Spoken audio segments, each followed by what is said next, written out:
Abdurrahman Wahid atau Gus Dur adalah Presiden Republik Indonesia yang ketiga.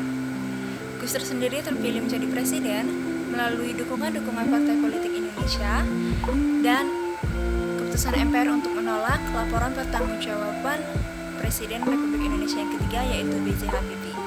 Gus Dur menjabat pada tahun 1999 sampai tahun 2001. Dan wakilnya adalah Megawati Soekarno Putri.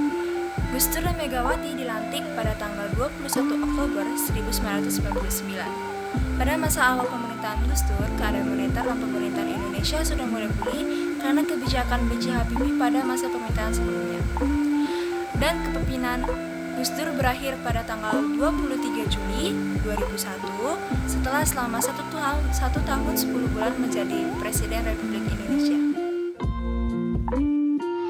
Program kerja di bidang politik pada masa pemerintahan Abdurrahman Wahid. Yang pertama adalah pembubaran Departemen Penerangan dan Departemen Sosial karena dianggap tidak dapat menyelesaikan tugasnya dengan baik. Hal ini dibuktikan karena banyaknya praktik penggelapan dan korupsi. Yang kedua adalah pemisahan TNI dengan Polri. Yang ketiga adalah diperbolehkannya masyarakat etnis Tionghoa yang beragama Konghucu untuk beribadah dan penetapan Hari Raya Imlek menjadi hari libur nasional. Yang keempat adalah pengesahan pergantian nama Irian Jaya menjadi nama Papua pada akhir Desember tahun 1999. Hal ini dilaksanakan untuk meredakan konflik yang terjadi pada Papua pada saat itu. Yang kelima adalah pencabutan TAP MPR nomor 25 pada tahun 1966 tentang pelarangan terhadap PKI dan penyebaran ajaran Marxisme dan Leninisme. Yang keenam adalah diberlakukannya otonomi daerah. Yang ketujuh adalah pembekuan DPR dan MPR. Program kerja ekonomi pada masa pemerintahan Abdurrahman Wahid. Yang pertama, merekapitulasi perbankan dan menurunkan inflasi. Yang kedua, merekonstruksi perekonomian nasional. Yang ketiga, melikuidasi bank-bank yang bermasalah. Yang keempat, membentuk Badan Penyiaran Perbankan Nasional. Yang kelima, menaikkan nilai tukar rupiah terhadap dolar Amerika hingga di bawah Rp10.000. Yang keenam, mengesahkan Undang-Undang Nomor 5 Tahun 1999 tentang larangan praktik monopoli atau persaingan tidak sehat. Dan yang terakhir, yang ketujuh, mengesahkan Undang-Undang Nomor 8 Tahun 1999 tentang perlindungan konsumen. Keberhasilan politik pada masa pemerintahan Presiden Abdurrahman Wahid. Yang pertama, keberhasilan politik luar negeri bebas aktif. Pada awal pemerintahannya, Presiden Abdurrahman Wahid menghabiskan 23 dari 40 hari pertama masa pemerintahannya untuk melakukan tur keliling dunia. Tur ini dilakukan sebagai salah satu cara untuk mengembalikan nama baik Indonesia, investor asing agar menanamkan modalnya kembali di Indonesia, dan mencari dukungan internasional untuk mempertahankan keutuhan Aceh sebagai bagian dari negara Indonesia. Dua, iklim politik yang demokratis. Pada masa pemerintahannya, Presiden Abdurrahman Wahid sangat bersikap demokratis terhadap rakyatnya. Ia memberikan kebebasan berpendapat bagi kalangan minoritas dan memberikan kebebasan beragama bagi rakyatnya, sehingga di masa pemerintahan beliau agama Konghucu sebagai agama orang Tionghoa diresmikan sebagai salah satu agama di Indonesia.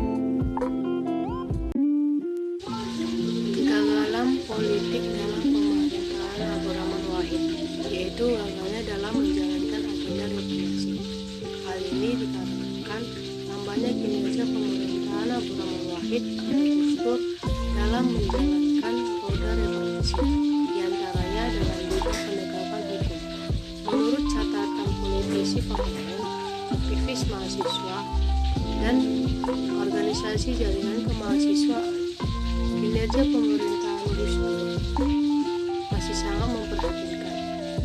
Gus Dur dinilai telah menyimpang dari pencalonan reformasi dengan mengeluarkan pernyataan politik yang kontroversial. Menurut anggota DPR Avenue, pemerintahan Gus Dur lebih banyak menyerahkan persoalan strategis itu diselesaikan oleh masyarakat tanpa adanya campur tangan dari pemerintah. Alhasil, menegakkan hukum di Indonesia dan kepercayaan kepada pemerintah semakin meningkat. Pak Abdurrahman Wahid melakukan penaikan pelompatan perekonomian Indonesia sebanyak 0,37%.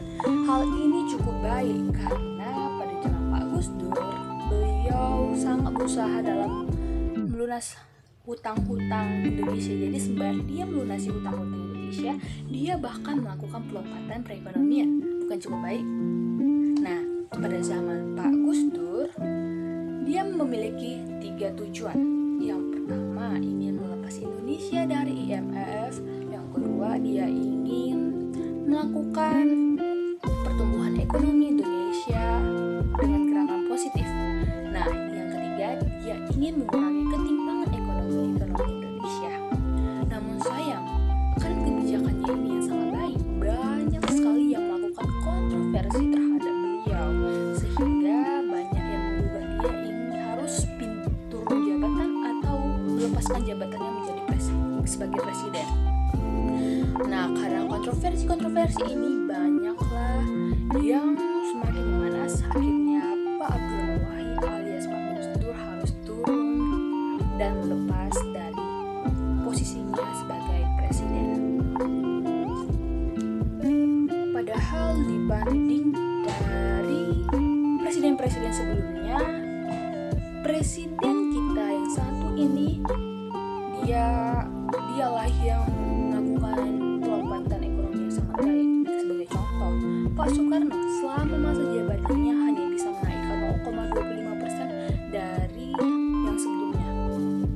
Padahal dia melakukan jabatan yang cukup lama ya kan?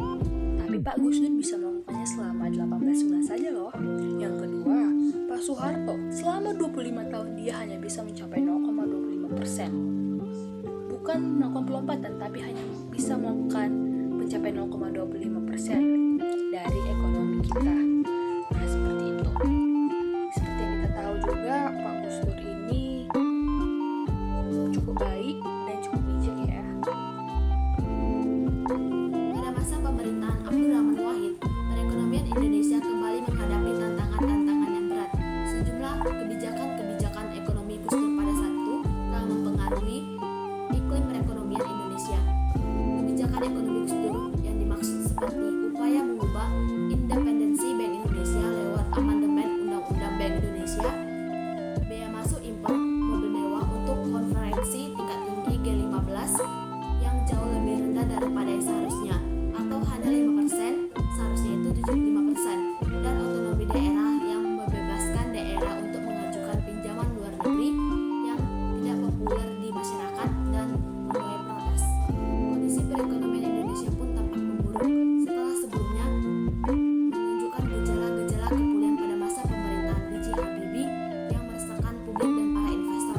Lalu, nilai tukar rupiah pada masa itu terhadap dolar Amerika Serikat yang semulanya 7.500 pada tahun 1999 menjadi 9.800 pada tahun 2001. Pergerakan indeks harga saham gabungan turun dari 580 menjadi 458.